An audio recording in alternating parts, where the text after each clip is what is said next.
अस्सलाम वालेकुम मेरे प्यारे दोस्तों। पिछली बार हमने इमाम हुसैन रज़ी अल्लाह अन्हु के बचपन और उनके नाना नबी करीम सल्लल्लाहु अलैहि वसल्लम की मोहब्बत के प्यारे प्यारे किस्से सुने थे। तो आज रात की इस खामोशी में मैं आपको उनकी जिंदगी का एक और बहुत ही अनोखा और ईमान को ताज़ा कर देने वाला किस्सा सुनाती हूँ। ये किस्सा है उनके निकाह का और उस ज़बरदस्त फतह का जिसने मदीना की गलियों को एकदम रोशन कर दिया था। तो दोस्तों, बात उन दिनों की है जब हज़रत उमर फारूक रज़ी अल्लाहु अन्हु मुसलमानों के खलीफा हुआ करते थे और उस वक्त इस्लाम का परचम आप जानते हैं पूरी दुनिया में लहरा रहा था। और इसी दौरान मुसलमानों की टक्कर हुई उस वक्त की सबसे बड़ी सुपर पावर यानी ईरान की सल्तनत से। ये बादशाह नौशेरवां का ख़ानदान था। और जानते हैं क्या हुआ? अल्लाह ने मुसलमानों को ऐसी ज़बरदस्त, ऐसी शानदार फतह दी कि ईरान की पूरी सल्तनत ढेर हो गई। अब जब मदीना में फतह की ये खुशखबरी पहुंची तो उसके साथ साथ माले गनीमत भी आया, मतलब जंग में जीता हुआ सारा खजाना। आप सोचकर देखें, ऊंटों के बड़े बड़े काफिले जो हीरे जवाहरात, सोने और रेशमी कपड़ों से लदे हुए थे, वो मदीना में दाखिल हुए। सारा का सारा शहर उन्हें देखने के लिए जमा हो गया। लोग इतना माल देखकर दंग रह गए, हैरान थे बिल्कुल। लेकिन एक तरफ जहां सब लोग ये देखकर हैरत में थे, खुश थे, वहीं दूसरी तरफ हज़रत उमर रज़ियल्लाहु अन्हु की आंखों में आंसू आ गए। वो रोने लगे। वो इस बात से डरने लगे कि कहीं ये दुनिया की दौलत, ये मालो ज़र मुसलमानों का ईमान न खराब कर दे। अब देखिए, उन कैदियों में एक ऐसी शख्सियत भी थी जिन पर सबकी नज़रें जैसे थमसी गई थीं। वो थीं ईरान के बादशाह की बेटी शहजादी शहरबानो। सोचिए ज़रा, वो एक शहजादी थी जिन्होंने हमेशा ताजो तख्त देखा था, लेकिन आज वो एक कैदी के तौर पर मदीना में कैदियों के बीच खड़ी थी।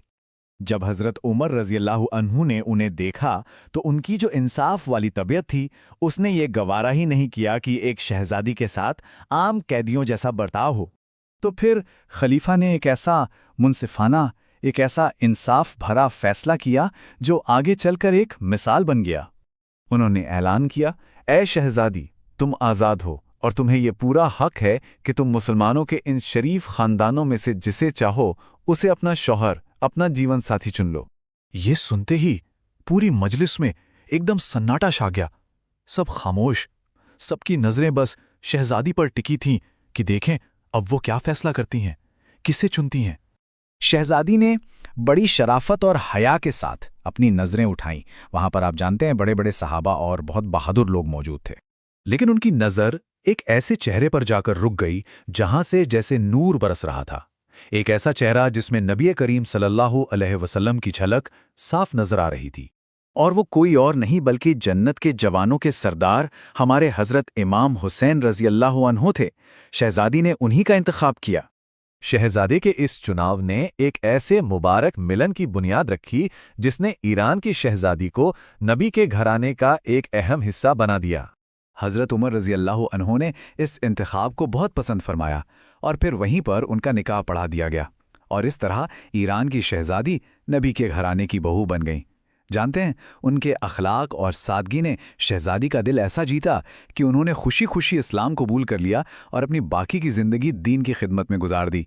तो मेरे दोस्तों, ये वाक़या हमें सच्ची इज़्ज़त का एक बहुत गहरा सबक सिखाता है। और वो सबक ये है कि असली इज्जत दौलत, सल्तनत या ताज में नहीं होती, बल्कि वो तो अच्छे अखलाक और मजबूत ईमान में होती है। तो इमाम हुसैन रज़ियल्लाहु अन्हु की जिंदगी की ये ईमान अफरोज कहानी यहीं पर खत्म होती है। लेकिन जाने से पहले मेरे कुछ सवालों के जवाब देते जाइए। पहला सवाल, क्या आप जानते हैं कि इमाम हुसैन रज़ियल्लाहु अन्हु और ईरान की शहजादी के बेटे का क्या नाम था जो आगे चलकर ज़ैनुल आबिदीन के नाम से मशहूर हुए? और दूसरा सवाल ये है कि हज़रत उमर रज़ियल्लाहु अन्हु इतना सारा माले गनीमत देखकर खुश होने के बजाय रोए क्यों थे? इन दोनों सवालों के जवाब नीचे कमेंट्स में ज़रूर दीजिएगा। दोस्तों, हमारा अगला किस्सा बहुत ही दर्दनाक लेकिन बहुत ही अहम होने वाला है। हमारी अगली पेशकश हज़रत अली रज़ियल्लाहु अन्हु की शहादत के वाक़ये पर होगी, जिसे सुनकर हर मोमिन का दिल भर आता है। उसे देखना बिल्कुल मत भूलिएगा। और अगर आपको ये सबक सिखाने वाला वाक़या पसंद आया हो तो हमारे चैनल ईमान ताज़ा कर लो को ज़रूर सब्सक्राइब करें और इसे अपने दोस्तों और घरवालों के साथ भी शेयर करें ताकि सबका ईमान ताज़ा हो सके। اللہ حافظ، ملتے ہیں اگلے دردناک واقعے کے ساتھ.